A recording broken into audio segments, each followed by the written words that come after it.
The Olympics are over. Both the NHL and PWHL are back in full force, which means we have plenty of jerseys, both special edition and regular, to judge. Let's get into it. Hi, I'm Megan, aka shegotgame, and welcome to the shegotgame YouTube channel, where we analyze, discuss, and occasionally crash out over all things sports and fashion. Since the Olympic break took place in February, many teams jogged right over Black History Month, but some still fit it in. There is a rich and essential history of Black people in both men's and women's hockey, from Willie O'Ree to Grant Fuhr to Sarah Nurse. If you want to learn more about Black hockey history, make sure to check out the playlist I created. And while you're at it, please like and subscribe to this channel. Now, before we get into the special edition jerseys that are made for Black History Month, we have to start with the original Black History Month logo that helped launch one of the most iconic hockey jerseys that you'll see on me. The San Jose Sharks logo was designed by a Black man, Terry Smith. He's a Northern California artist and former Stanford University basketball player. Our whole guidance was like, we don't want something that looks like another two-dimensional logo. And what I think is really interesting about the Sharks logo is that you can kind of tell it was designed in that early 90s heyday, but it really is a precursor to logos like the Toronto Raptors, the Vancouver Grizzlies. It has that really graphic element. What's interesting is that Smith didn't consider himself a hockey fan at the beginning and obviously later became one. But there is something to be said about not having all the preconceived notions of like what a jersey should look like, what a logo should look like, specifically when it came to hockey, especially when you see that the Shark is literally breaking apart the hockey stick.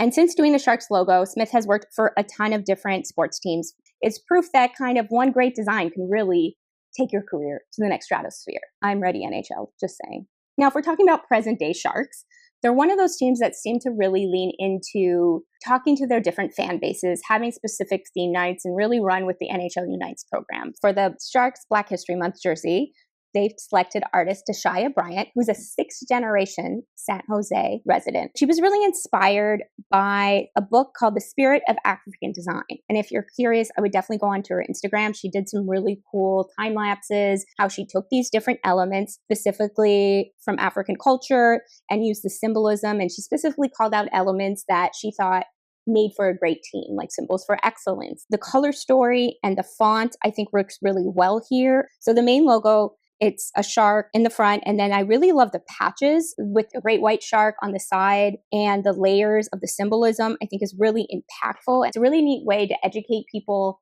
about symbolism. Learning the different storytelling behind it, I think, is very impactful. So unfortunately, I couldn't find any photos of the team actually wearing the warm-up jerseys. Did see that they had it all over the Jumbotron, and Tashia did get a version of the jersey, and it looks like they sold some of the merch, but unfortunately, it's not available online. But I think this is a really strong jersey. I think these design elements would translate really well to other merch as well, because there is the graphic element, but they're not overly busy. And I think also because they're on a white jersey rather than a teal, you can get away with having all these different colors without, maybe looking like it clashes.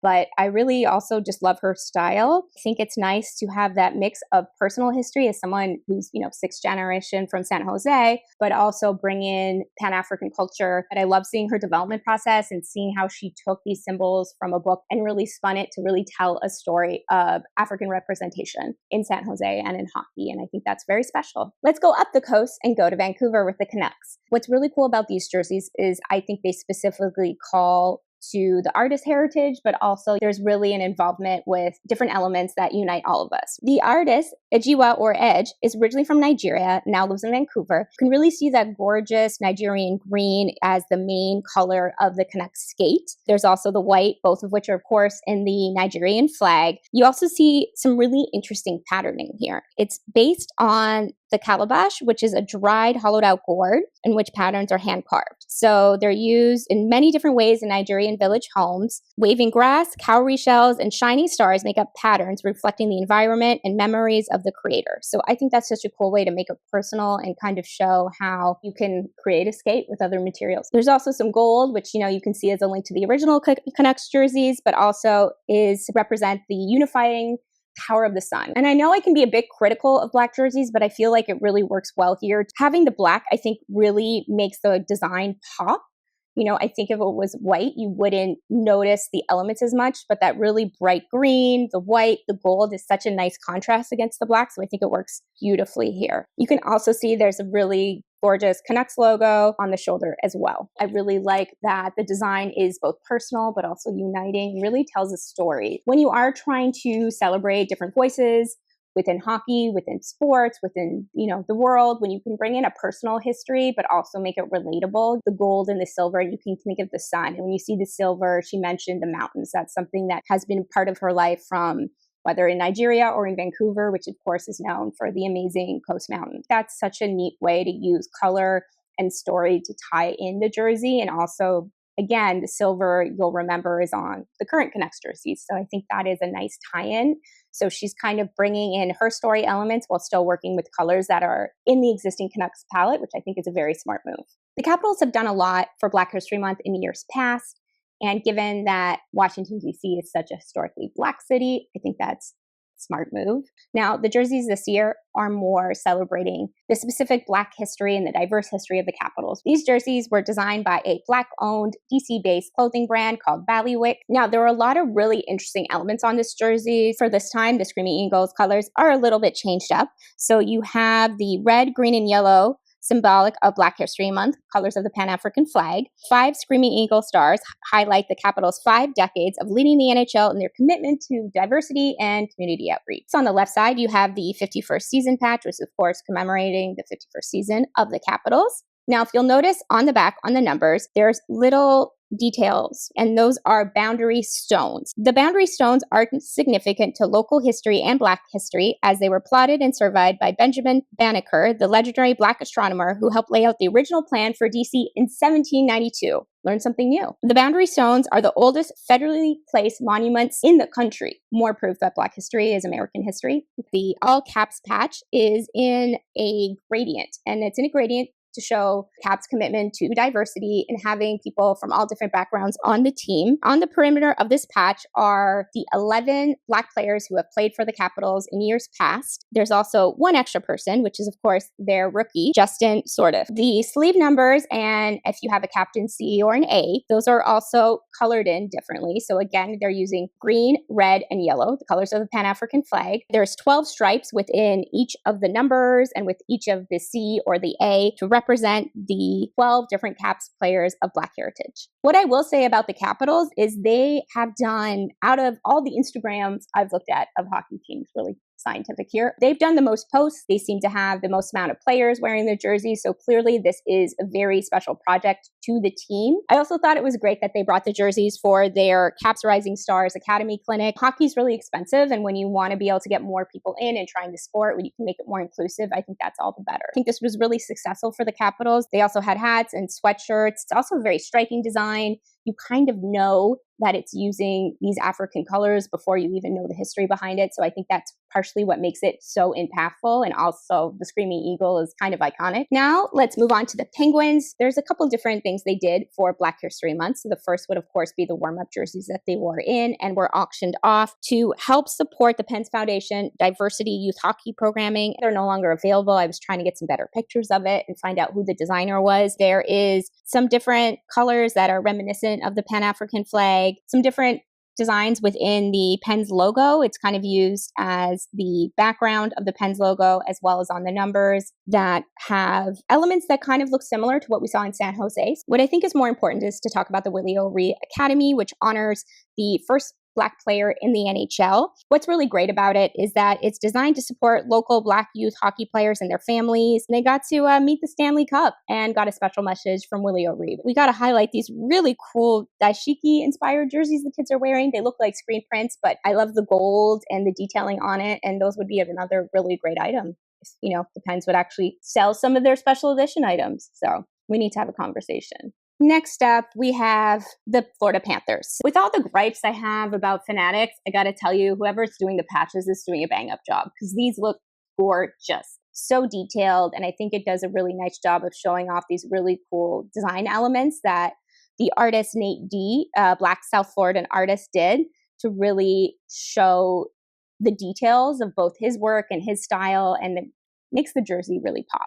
One of my favorite elements on these jerseys, the hibiscus flower, which is not just a powerful image, but a powerful plant and used for so many things like sorrel in Haiti and other countries across the African and Caribbean diaspora. So I think that's such a beautiful addition and it looks amazing in the embroidery. You also have conga drums. There's hockey sticks in front of them, which is such a neat juxtaposition, especially in a place like Florida where it's like, it's a hockey team right next to the sunshine and the ocean. So I think that's a nice way of bringing in the artist's Haitian heritage as well. You also have quiet power, loud impact. That's a really cool saying, very interesting for the Panthers to have. I think these jerseys and the logos on them do a really beautiful job of highlighting the Caribbean and the African diaspora that we see in Florida and of course all over North America, but I think it's really well highlighted here. I think the jerseys are bright and interesting to look at, and so they really feel like they honor both the artist and the roots of the team in Florida. So I think they did a really nice job with these ones as well. Now it's time for the Colorado Avalanche. These jerseys were created with Rob Hill, who is a geometric artist based in Denver, originally from LA. The artist has a multidisciplined approach using bold geometry to bridge cultural divides. So Hill describes the jersey as more than just this piece of sports gear. It's a living canvas that tells the story of where we've been and where we're going. So he uses a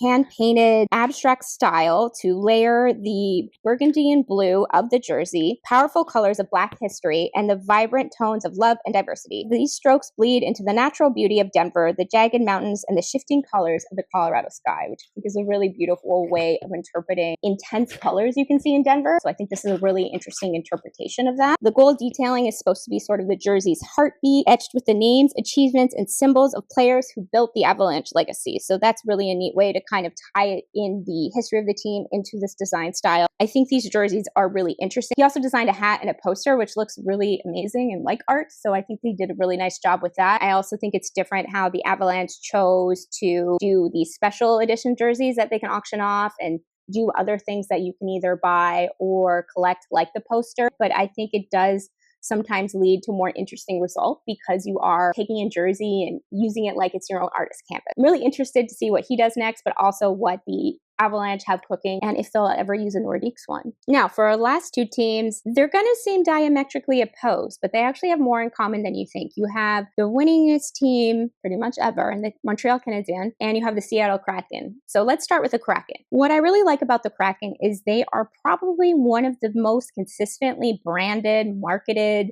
well art directed teams. They understand how important it is. Now, obviously, this is if you're a specific kind of nerd like me, it's not for all hockey fans, okay? What I really like is their Kraken Common Thread program is that it's supposed to be the embodiment of our commitment to inclusivity and unity within the Kraken community. Really beautiful way of saying like, hey, we want to bring more people under the big tent or under the Climate Pledge Arena roof. For this edition, they hired Damon Brown, aka Creative Lou, who's a Seattle-based artist. Brown says it honors the legacy of Black athletes from Willie O'Ree to the next generation with a futuristic vision of where the game is headed. So you'll notice there's like a lot of motion. The S logo of the Kraken, you can kind of see it's almost like layered colors, which I think is really interesting. And the specific Kraken S logo looks really good in different scales. It is a little weird how it's specifically this big circle patch. From a design perspective, I think if they had cut out the logo, it would have looked better. But I think because it's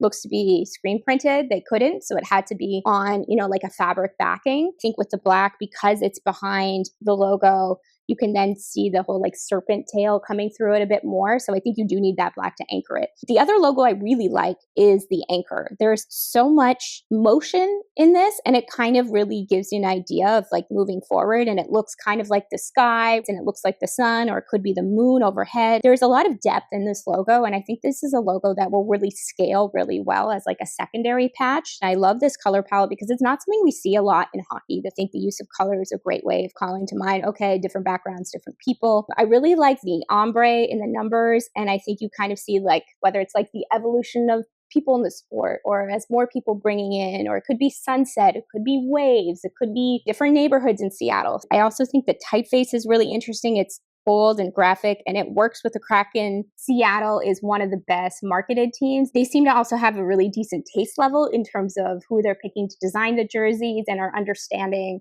not just what's important to the community, but what are people going to buy. Even though people are demanding, to buy this jersey, they're still going to want other merch. So having pins, having hats, having hoodies, they can support a local artist, someone in their community, I think is also really special as well. So good on them for that. Now let's go up north to the Montreal Canadiens, or the Habs. Being that they're such an old team, you might think they're fully set in their ways, but I think Montreal, being such a diverse tapestry of people, Montreal Habs fans, I think they're not the same. Let me say this first before I get into my tangent. Kind of remind me of New York Knicks fans. No matter where you go in New York, you can talk to someone about the Knicks. It's like that with the Habs in Montreal. Most people are Habs fans. I mean, not everyone. It's not a monolithic experience. If the Habs are doing well, the city has another energy. And you can literally hear people from the Bell Center when you're walking around. I think the Habs are doing a good thing when they understand that people are going to want to buy some of this merch. So again, you're seeing jerseys auctioned off in other markets, but with the Habs off the news, they'll do a collectible t-shirt for each event. So for this edition, the Habs worked with Malicious, who's a Montreal-born painter and muralist with Haitian roots who lives in Montreal, to create a custom logo for the game. Most of her murals are about the Black experience and Black identities. I think what's really interesting in the Habs' decision to have artists play with the very traditional logo shows how much you can do when you have a framework, and also how you can have a consistent merch language for your team. It can still be, one of heritage, but also celebrating everyone who is a Habs fan. Start from the bottom and work our way around. For 1 and 2 on the right side are supposed to represent both physical and spiritual presence. The hand symbolizes helping one another and solidarity. The flame represents life force that we preserve through empathy. So it's really about human connection and mutual safeguarding, really taking care of one another. Purplish color, there's also face here. And so this character's attitude and quiet strength represent the energy to persevere. The aesthetic represents personal and artistic freedom. So I think this is where you really see Malicious showing us kind of like the breadth of her style and experience. The hummingbird is an animal that brings a touch of magic, curiosity, beauty, and wonder, and it symbolizes hope and renewal. And yes, we have hummingbirds in Canada. The character with her braids blowing in the wind represents the freedom to be oneself and live with ease. Her hairstyle is rooted in African, Caribbean, and Afro-descendant cultures. Finally, you have the Sankofa symbol coming from the Akan culture of West Africa, Ghana. The bird looking behind itself reminds us the importance of looking at the past to understand present and to progress. It highlights memory as a resource. In addition to the shirt, there's also other merchandise available at Tricolor Sports, which is their official merch store. 25% of the profits from these shirts will go to Pour Trois Points, a kids' sports foundation in Montreal. Now, in addition to actually having a shirt for sale, they had a bunch of other things to make sure they really highlighted Black history in Montreal and in Canada during the game.